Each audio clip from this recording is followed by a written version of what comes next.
رسوله الكريم أما بعد فأعوذ بالله من الشيطان الرجيم بسم الله الرحمن الرحيم وفيما روى عن عمرو ابن ميمون الأودي رضي الله تعالى عنه مرسلا قال قال رسول الله صلى الله تعالى عليه وسلم لرجل وهو يعظه اغتنم خمسا قبل خمس شبابك قبل هرمك وصحتك قبل سقمك وغناك قبل فقرك وفراغك قبل شغلك وحياتك قبل موتك صدق رسول الله صلى الله تعالى عليه وسلم الصلاة والسلام عليك يا رسول الله الصلاة والسلام عليك يا رسول الله الصلاة والسلام عليك يا حبيب الله الصلاة والسلام عليك يا حبيب الله الصلاة والسلام عليك يا نبي الله الصلاة والسلام عليك يا نبي الله الصلاة والسلام عليك يا نور الله الصلاة والسلام عليك يا نور الله وعلى آلك وأصحابك يا حبيب الله وعلى آلك وأصحابك يا صلى الله تعالى عليك وسلم صلى الله تعالى عليك وسلم حضرت عمرو ابن میمون الاودی رضی اللہ تعالیٰ عنہ سے روایت ہے کہ آقا کریم صلی اللہ تعالی علیہ وسلم نے ایک شخص کو نصیحت فرمائی.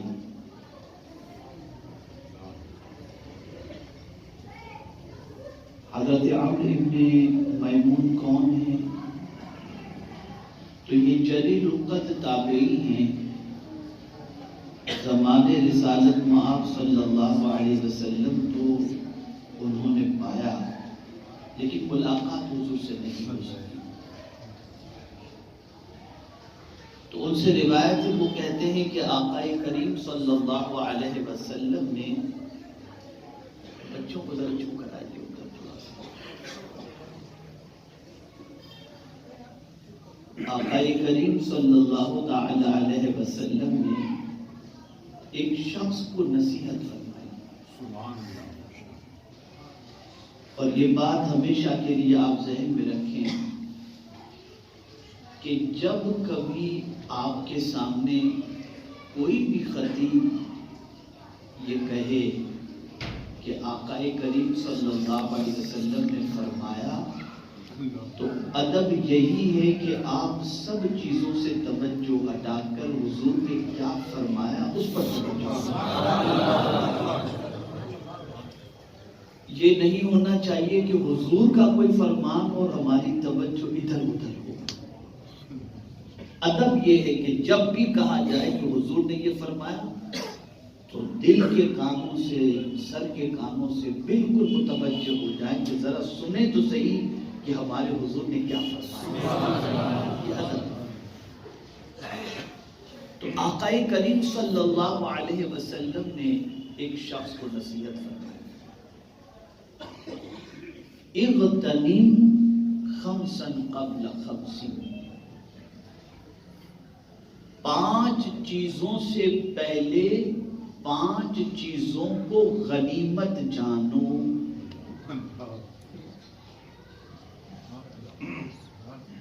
یہ کرنٹ سچویشن کو سامنے دیکھ کر کے میں یہ حدیث آپ کو سنا رہا ہوں. اب غنیمت کسے کہتے ہیں؟ سرکار صلی اللہ علیہ وسلم فرماتے ہیں 5 چیزوں سے پہلے 5 چیزوں کو غنیمت جانو. تو غنیمت کسے کہتے ہیں؟ غنیمت کہتے ہیں فائدہ حاصل کرنے کو، یعنی 5 چیزوں سے پہلے 5 چیزوں سے فائدہ حاصل کر لو۔ اب پہلی چیز میرے آقا صلی اللہ علیہ وسلم نے فرمائی، شبابک قبل حرم، بڑھاپے سے پہلے جوانی کو غنیمت جان، یعنی جوانی سے فائدہ اٹھا لو۔ اب آج اگر ہم جوانوں سے پوچھیں کہ تم اپنی جوانی سے کیا فائدہ اٹھاتے ہو، تو جواب دینے میں شرمائیں گے وہ، اس لیے کہ جس چیز میں جوانی خرچ ہو رہی ہے وہ بتانے کے لائق نہیں۔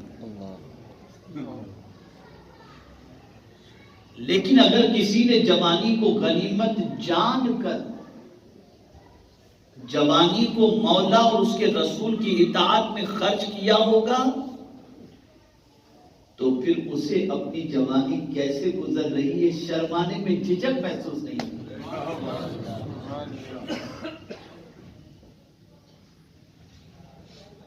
جوانی بہت اہم چیز ہے، اور کسی قوم کی طاقت کا اندازہ لگانا ہو تو مال و زر سے نہیں لگایا جاتا۔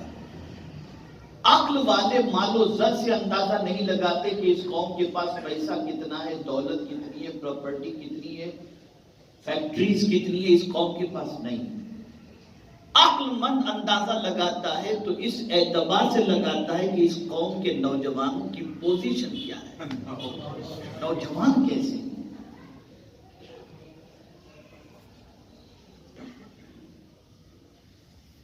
اور اگر کسی قوم کے نوجوان بگڑ جائیں تو اس قوم کو ترقی پر کوئی نہیں دے جا سکتا، اور کسی قوم کے نوجوان اگر سدھر جائیں تو دنیا کی کوئی طاقت اس کو شکست نہیں دے سکتی۔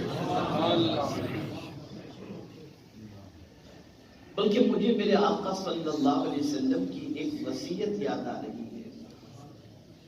رسول اعظم صلی اللہ علیہ وسلم نے صحابہ کو وصیت فرمائی، میرے صحابیوں میں تمہیں وصیت کرتا ہوں کہ نوجوانوں کا احترام کرو، اس لیے کہ ان کا دل بڑا نرم ہوا کرتا ہے۔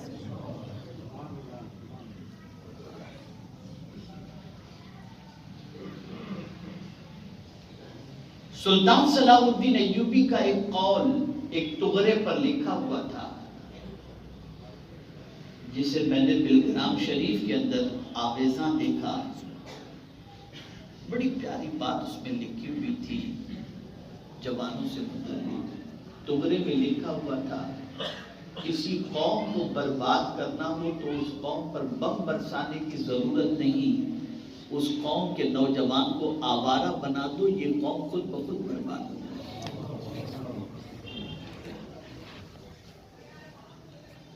جب تک ہماری قوم کے جوانوں کی جوانی سلامت تھی اور پاک تھی، ہماری قوم کی ترقی کو دنیا کی کوئی طاقت روک نہیں سکتی تھی۔ اور اب اگر بے داغ جوان تلاش کیا جائے تو میں سمجھتا ہوں دیا لے کر بھی ڈھونڈیں یا ٹارچ لائٹ لے کر کے ڈھونڈیں یا سورج کی روشنی میں ڈھونڈے، تب بھی ملنا مشکل ہو جاتا ہے۔ تو کیا کرنا چاہیے جوانوں کو؟ سرکار صلی اللہ علیہ وسلم نے فرمایا بڑھاپے سے پہلے جوانی کو غنیمت جان۔ تو کیا کرنا چاہیے؟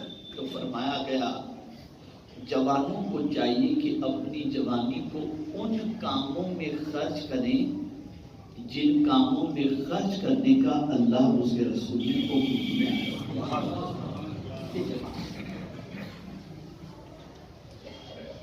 کتنی اہم ہے جوانی۔ آدمی سمجھتا ہے میری جوانی، میرا جوش، میرا جذبہ، میں جو چاہوں کروں، نہیں۔ اللہ نے طاقت عطا فرمائی، اس طاقت کا سوال پوچھنے کا حق اللہ کو ہے۔ اسی لیے آقا کریم صلی اللہ علیہ وسلم فرماتے ہیں کہ قیامت کے دن بندہ اپنی جگہ سے ہل نہ سکے گا جب تک کہ 5 سوالوں کے وہ جواب نہ دیتے۔ پہلا سوال عن عمرہ فیما افناہ، اپنی عمر تو نے کس کام میں گزاری، یہ سوال پوچھا جائے۔ چوراہے پر بیٹھ کر تاش پتے کھیل کر کیرم کھیل کے گپ شپ کر کے آوارہ گردی کر کے کیسے تم نے اپنی عمر کاٹی؟ زندگی ہم نے دی تھی نا، اور گزارنے کا طریقہ بھی ہم نے اپنی کتاب اور اپنے محبوب صلی اللہ علیہ وسلم کے ذریعے تمہیں بتا دیا تھا۔ تو جب زندگی ہم نے دی تو ہم پوچھنے کا حق رکھتے ہیں کہ بتا میرے بندے تم نے میری دی ہوئی زندگی کا استعمال کس کام میں کیا ہے؟ ارے جب تو اپنے نوکر سے کام کی ذمہ داری دے کر کے تنخواہ دیتا ہے تو پوچھتا ہے کہ تو نے آج دن بھر کیا کام کیا؟ تو جب میں نے زندگی دی ہے تو میں بھی پوچھنے کا حق رکھتا ہوں کہ بندے بتا میری دی ہوئی زندگی کا تو نے کیا کیا؟ عمر کے بارے میں سوال۔ اب عمر میں بچپنا بھی آ گیا، جوانی بھی آ گئی، بڑھاپا بھی آ گیا۔ اگر کوئی مجھ سے پوچھے آپ کی عمر کتنی، تو میں کہوں گا 60 کے قریب قریب۔ اب جب میں 60 کے قریب قریب کہوں گا تو اس میں بچپنا، بڑھاپا، جوانی سب اس کے اندر آ گیا، کوئی چیز الگ تو نہیں ہو گئی۔ تو جب عمر کا سوال ہوا تو عمر میں تو سارا پیریڈ آ گیا نا، ساری زندگی آ گئی۔ تو اب دوسرا سوال حدیث مبارکہ میں ہے، پروردگار فرمائے گا عن شبابہ فیما ابلا، بندے بتا جوانی کس کام میں گزاری؟ مولا سے پوچھا جائے مولا عمر میں تو جوانی آ گئی، جب عمر کس کام میں گزاری یہ سوال تیری طرف سے ہے تو عمر کے اندر تو بچپنا بھی آ گیا، جوانی بھی آ گئی، سب کچھ آ گیا، الگ سے جوانی کا سوال کیوں؟ تو جواب دیا جائے گا نادان، بچپن میں تو میں نے تجھے کمزور پیدا کیا تھا، بڑھاپے میں بھی تو کمزور تھا، طاقت جو جوانی میں تجھے ہم نے دی تھی تو جوانی کا سوال اس لیے پوچھ رہے ہیں کہ بندہ بتا تو نے میری دی ہوئی طاقت کا استعمال کس کام میں خرچ کیا؟ جوانوں ہوش کے ناخن لو، اپنی جوانی کو ضائع نہ کرو، جوانی کو برباد نہ کرو، جوانی کو تباہ نہ کرو، اور اسے غنیمت جان کر جتنی عبادت، جتنی ریاضت، جتنا تقویٰ، جتنا علم، مخلوق خدا کی خدمت، دین کی خدمت کے لیے جتنا دوڑ سکتے ہو جوانی میں دوڑ لو۔ اگر جوانی تمہاری اللہ کے بتائے ہوئے راستے پر گزری اور بڑھاپے میں قدرت نے تمہیں کمزور کیا اور تم جوانی جیسی دوڑ دھوپ نہیں کر سکتے اور بڑی مشکل سے فرض نماز پڑھتے ہو اور بستر پر پڑے ہو، تو مولا پوچھے گا فرشتوں سے میرے فرشتوں بتاؤ جسے میں نے بڑھاپا دیا اور بڑھاپے میں جو بستر پر پڑا ہوا ہے وہ جوانی میں کیا کرتا تھا؟ تو فرشتے جواب میں کہیں گے مولا جوانی میں دوڑتا تھا، عبادت کرتا تھا، ریاضت کرتا تھا، دین کا کام کرتا تھا، تعلیم حاصل کرتا تھا، اس نے اخلاق سے پیش آتا تھا۔ تو میرا کریم فرمائے گا فرشتوں آج بھلے وہ بستر پر پڑا ہوا ہے لیکن اس کے نام اعمال میں جوانی کی نیکیاں نہیں کرتا۔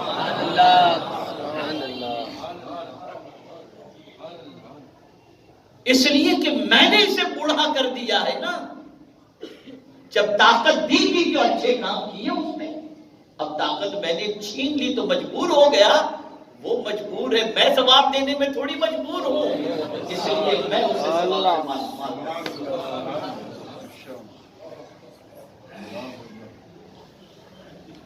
تو جوانی کو غنیمت جانو بڑھاپے سے پہلے،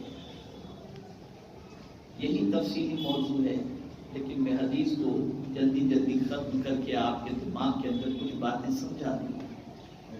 دوسری نصیحت آقا کریم صلی اللہ علیہ وسلم نے فرمائی وصحتک قبل سقمی، بیماری سے پہلے تندرستی کو غنیمت جانا.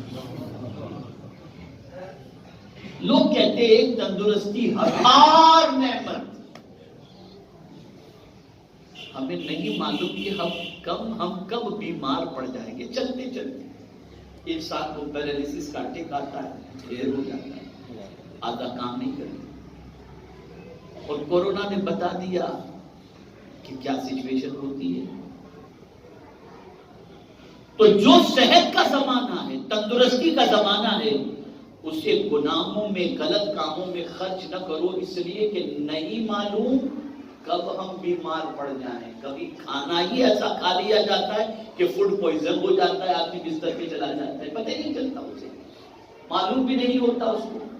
چلتے چلتے اٹیک آتا ہے. ہمارے یہاں جہاں میں جمعہ پڑھاتا ہوں وہاں کے مؤذن صاحب مسواک کر رہے تھے، پتہ نہیں دانت میں کیا ہو گیا، 6 مہینے تک وہ دانت کے اوپر ٹھیک ہی نہیں ہو رہا تھا. اب انہوں نے جب ڈاکٹر کے پاس جا کر کے مسلسل علاج کرواتے رہے، لیکن آخر میں جب کچھ افاقہ نہیں ہوا، بڑے ڈاکٹر کے پاس گئے تو پتہ چلا کینسر ہو چکا. سوچ سکتا ہے آدمی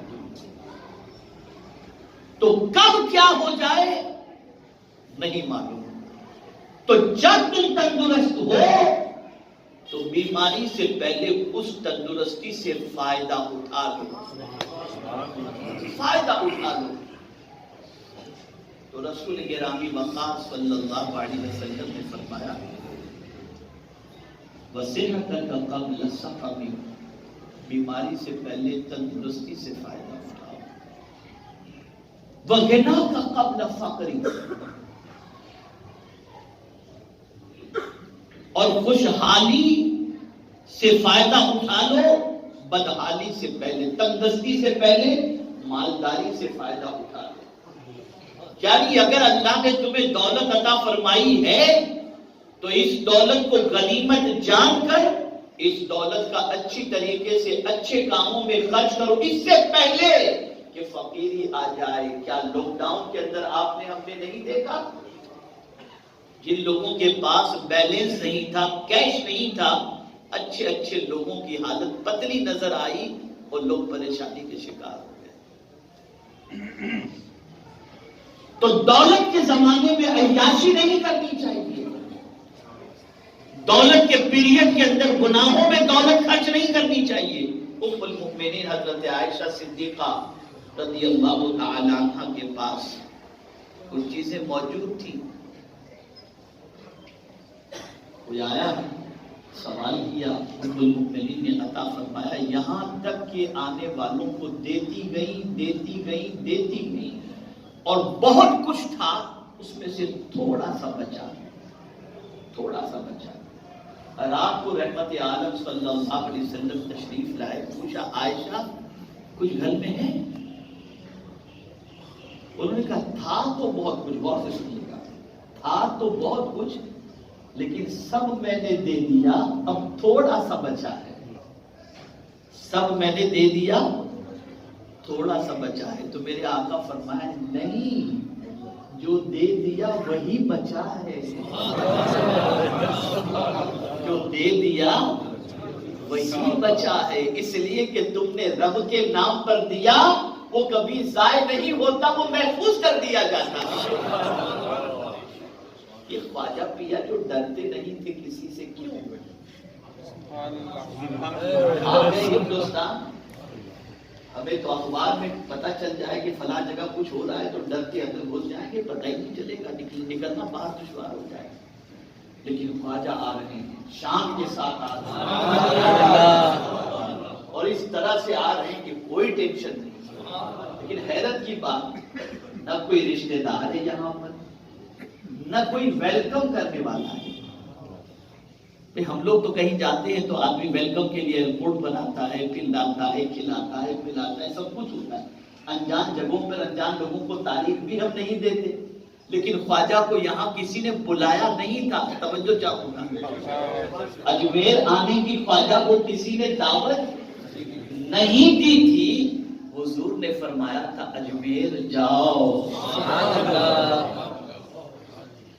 میرے خواجہ تشریف ہے، کوئی ویلکم کرنے والا نہیں. میں سوچا کہ ہم خبریں پڑھ کر کے ڈر جاتے ہیں، خواجہ سب کچھ دیکھنے کے بعد غیروں کے علاقے میں آئے، ڈرے کیوں نہیں؟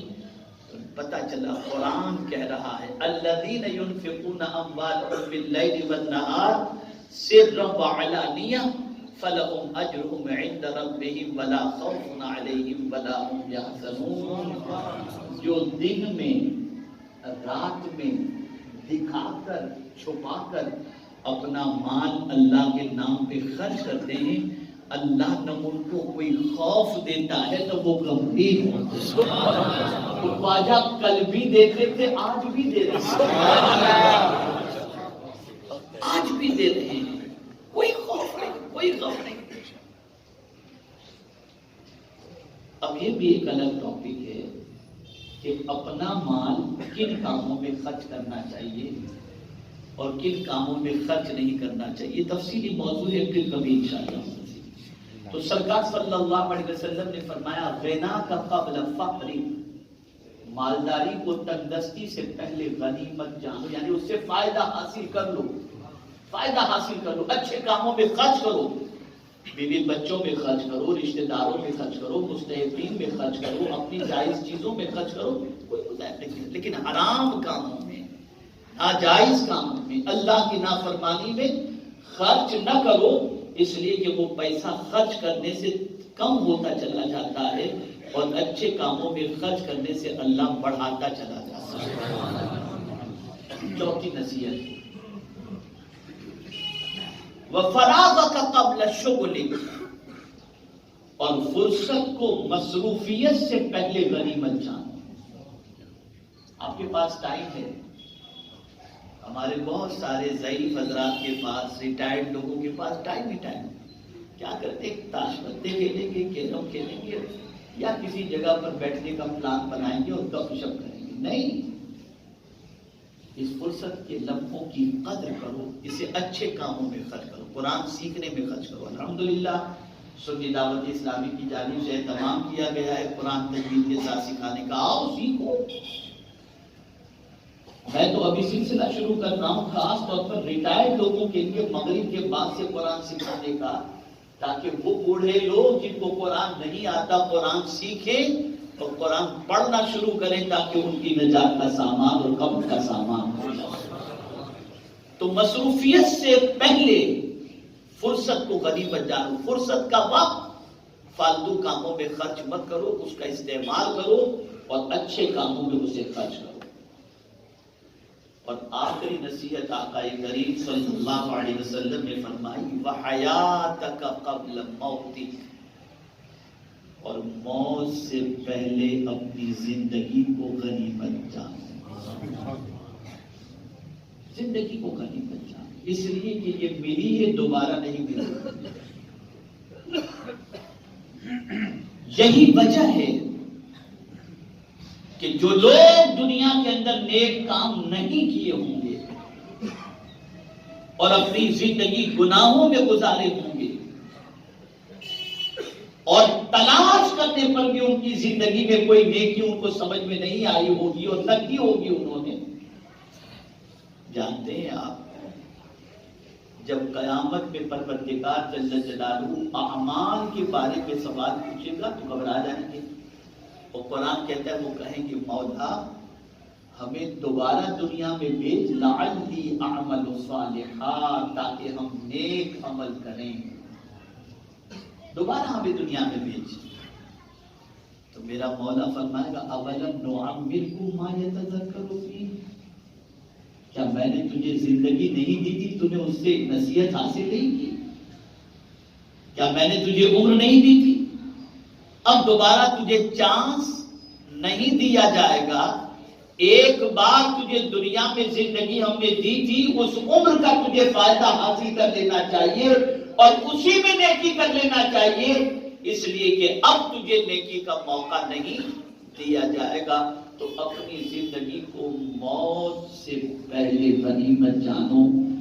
موت نہ آپ جانتے ہیں کب آئے گی، نہ میں جانتا ہوں، کبھی بھی موت آ سکتی ہے، اس لیے ہمیں چاہیے کہ ہمیشہ نیک کاموں کے اندر اپنے وقت کو خرچ کرنے کی کوشش کرنی چاہیے۔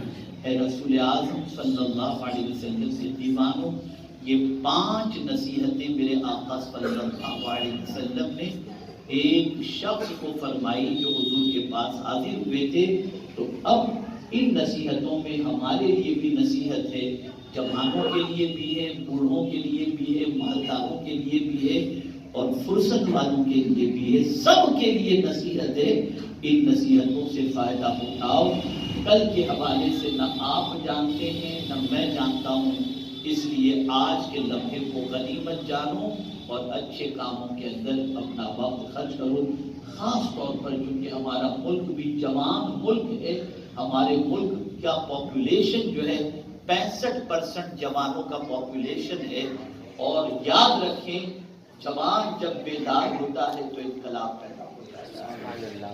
آپ نہیں جانتے کہ میڈیا کے ذریعے، پرنٹ میڈیا ہو، سوشل میڈیا ہو، الیکٹرانک میڈیا ہو، اس کے ذریعے جوانوں کی جوانی برباد کرنے کی ساری چیزیں بتائی جاتی ہیں، دکھائی جاتی ہیں، تاکہ جوان سب کے سب برباد ہو جائیں۔ لیکن میرا رب اور اس کے حبیب صلی اللہ علیہ وسلم وہ راستہ دکھاتے ہیں کہ اس راستے پر چل کر جوان آباد ہو جائے اور کامیاب ہو جائے۔ تو ہم اپنے نبی کے بتائے ہوئے راستے پر چلنے کی کوشش کریں۔ آج جتنے بھی نوجوان اور جتنے بھی حضرات حاضر ہیں، آج تک اگر جوانی میں گناہ کیے ہوں، اللہ کی نافرمانی کی ہو، تو میرے رب کی رحمت کا دروازہ کھلا ہوا ہے، توبہ کر لو اور آئندہ اپنی جوانی کو داغدار ہونے سے، گناہ آلود ہونے سے بچانے کی کوشش کریں۔ اللہ مجھے آپ کو سب کو توفیق نصیب فرمائے۔ وما علینا الا البلاغ المبین۔ السلام علیکم۔